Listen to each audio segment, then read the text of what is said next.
उन्होंने शायद योजना बनाई कि इन लोगों के और लोगों को मारना पड़ेगा, क्योंकि जो असंगठित तरीके से कोई कार्रवाई की जाती है तो उनको मालूम तो नहीं होता है कैसे करना है, क्या करना है, कौन सा तरीका है, कुछ पता तो होता नहीं है।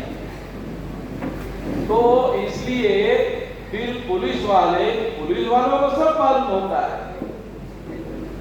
अभी मुझे सोशल मीडिया में और आज ही एक खबर मिली, और वो झारखंड के गवर्नमेंट के द्वारा मिली, और उसमें उन्होंने ये ऐलान किया गवर्नमेंट के द्वारा, उससे पता चलता है कि वो लोग शायद हमारे लोगों को मरवाने की योजना पर काम कर रहे हैं।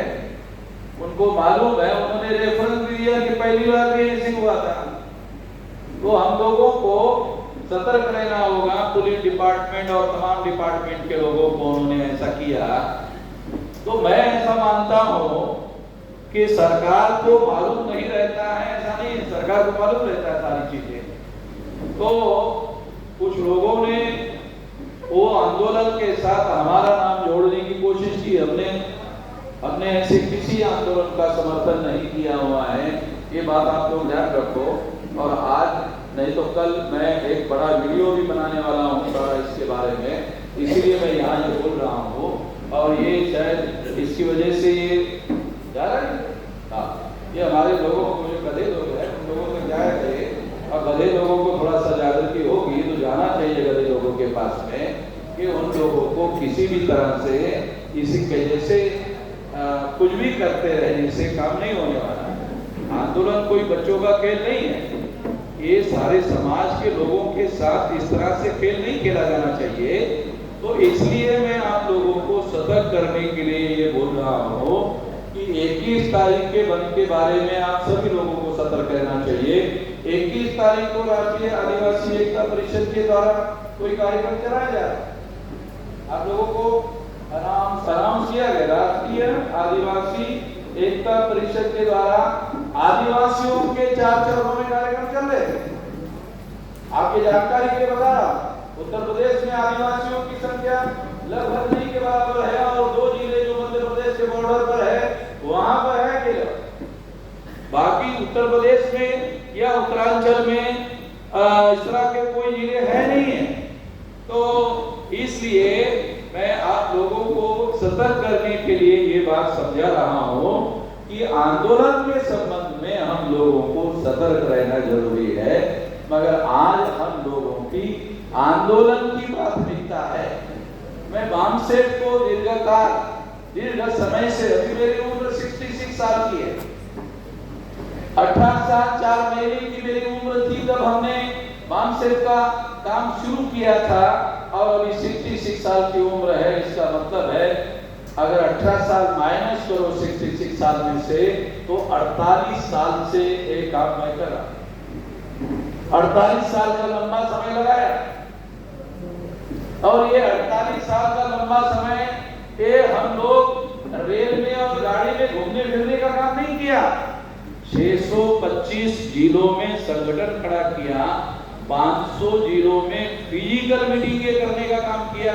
शायद मुझे नहीं लगता भारत में कोई ऐसा आदमी होगा जिन्होंने 500 जिलों में फिजिकली जाकर मीटिंग किया, क्योंकि स्टेज पर से भारत के तमाम जिले के लोगों को सुनने के लिए बोल सकते, मगर जिलों के अंदर फिजिकली जाकर तैयारी करके मीटिंग करवाना। आप लोगों को तजुर्बा होगा, अपने जिले के तहसीलों, ब्लॉक और ग्राम पंचायत और गांव में जाके मीटिंगें करके किस तरह से संगठन बनाने में तकलीफ होती है। तो आप लोगों को अंदाजा लगा सकते हैं 500 जिलों में जाकर ये काम मैंने किया।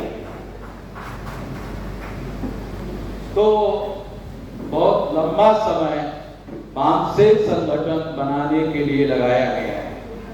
अभी हमारी प्राथमिकता संगठन बनाने की नहीं,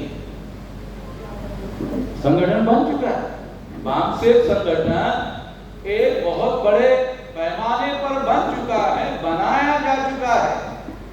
इसलिए अब बामसेठ संगठन बनाने की जरूरत मार्क्सिस्ट संगठन बनाने के लिए 625 जिलों में काम करने वाले अब तमाम कार्यकर्ता है।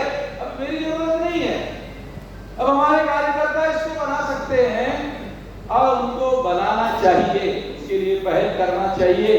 मगर अब हमारी प्राथमिकता मार्क्सिस्ट संगठन बनाने की नहीं है, खास बात बताने के लिए बता। अब हमारी मार्क्सिस्ट संगठन बनाने की प्राथमिकता नहीं है। मैं एक महत्वपूर्ण स्ट्रेटेजिक बात आपको बता रहा हूं। एक रणनीतिक बदलाव हम अपने आंदोलन में लाने जा रहे हैं। हमारे आंदोलन में एक बहुत बड़ा रणनीतिक बदलाव लाने की दिशा में हम आगे बढ़ रहे हैं। अभी मार्क्सिस्ट को मार्क्सिस्ट संगठन बनाने की जरूरत नहीं है। अब मार्क्सिस्ट के प्रत्येक कार्यकर्ता को समाज का जो पढ़ा लिखा वर्ग नहीं है, अनपढ़ है, गवार है और गांव में रहने वाला है, वहां जाकर आपको संगठन बनाना चाहिए।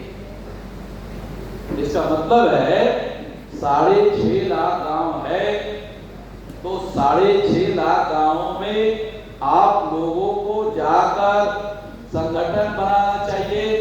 उत्तर प्रदेश में 1,13,000 गांव, सारे देश भर में 6.5 लाख गांव है। उत्तर प्रदेश में 1,13,000 गांव है। 85 जिले, 85 है, 75 कम हो गए, उत्तरांचल में चले गए हैं। हाँ, तो बाकी जिले उधर चले गए हैं। तो अब इस तरह से 75 जिले उत्तर प्रदेश में है। तो योजनाबद्ध तरीके से अब 75 जिलों में कोई जिला ऐसा नहीं है जो अनकवर्ड है, सारे जिले कवर्ड है। अब हम लोगों को क्या करना चाहिए? अब हम लोगों को कर्मचारियों में जाने की जरूरत नहीं। कर्मचारियों को जिले में निकल